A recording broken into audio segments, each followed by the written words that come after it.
देख रहे हैं कि ये यहाँ से बर्तन निकाल रहे हैं। ये है असल इसका फार्मूला कि ये मिट्टी के बर्तन में जब चाय एंड कॉफ़ी जो है ये तंदूरी यहाँ पे बनाते हैं। तो हमने इनसे पूछा कि वो तंदूरी क्या चीज़ होती है, तो ये देख रहे हैं आपको दिखाते हैं। हम यहाँ पे आइएगा तो वजन सॉरी ये गर्म होगा। ये तंदूर है जिसके अंदर इनने आग लगाई हुई है मिट्टी का, और मिट्टी के दिखा रहे हैं आपको कि ये बनाते कैसे हैं।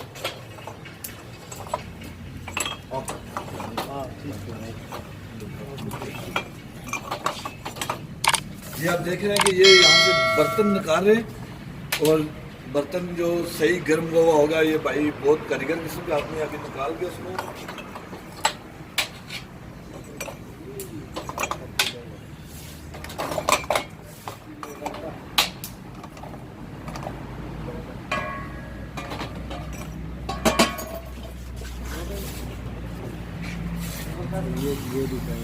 दिखाने वाली चीज़ है।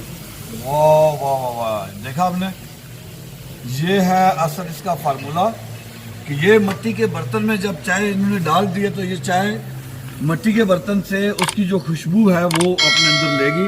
तो ये इससे मिट्टी के बर्तन का मतलब यही है कि तंदूरी कि मिट्टी के बर्तन की जो खुशबू है अपने मिट्टी की वतन की मिट्टी की वो इसमें चली जाए। तो वैसे भी आपको पता है कि जो वतन दूर रखेगा, वतन की जो मिट्टी है उसका तो मज़ा ही अपना होता है, उसकी खुशबू ही अपनी होती है। तो ये मिट्टी के बर्तन में ही ये सर्व करते हैं। खास करके सबसे बड़ी बात इनकी डेयरी की है कि इनके अपना डेयरी फार्म है, वहाँ से ये दूध लेके आते हैं स्पेशल खालिस दूध के साथ यहाँ पे ये चाय बना के देते हैं। और हमें ये बहुत खुशी है कि अपने वतन के अंदर जब आएँ तो एक सौगात है इस्लामाबाद की तंदूरी चाय। तंदूरी चाय जब भी आए यहाँ ज़रूर तंदूरी चाय के लिए यहाँ पे आए, आपको मज़ा आएगा। ये देखें, ये है आपके साथ। अभी आप इजाज़त दें, और माजिद साहब आपका शुक्रिया और भाईजान आपका बहुत शुक्रिया।